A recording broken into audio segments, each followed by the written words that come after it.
И хорошая новость в том, Un labā ziņa ir tajā, что Бог сильнее. Dievs ir spēcīgāk. И Он за нас Un всегда. viņš ir pār mums vienmēr. Поэтому не ходи кругами. Tāpēc nestaigā pa riņķi. Не оттягивай свою точку старта для твоего благословения Nenovilcini savu starta sākumu no Dieva svētībām и твоего духовного роста. un tavas garīgas izaugsmes. Не нужно ходить кругами, чтобы опять прийти в ту точку, в которой ты уже был. Nevajag staigāt pa riņķi, lai atnāktu tajā pašā punktā, kur tu jau biji. Просто посмотри на свою жизнь. Vienkārši paskaties uz savu dzīvi. Если в твоей жизни есть повторяющиеся истории, Ja tavā dzīvē ir tas, kas atkārtojās, это значит только одно.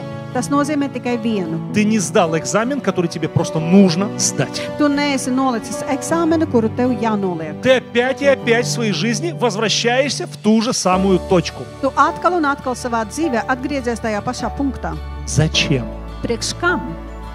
Иди за Господом. Ej Dievam līdzi. Оставь свои пути.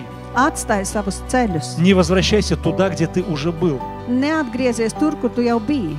Потому что, друзья, Tāpēc, ka draugi, мы все равно будем вынуждены сдать экзамен в своей жизни. mēs vienalga būsim spiesti nolikt eksāmenu savā dzīvē. Человек будет ходить по кругу и возвращаться в свою старую точку до тех пор, пока не сдаст этот экзамен.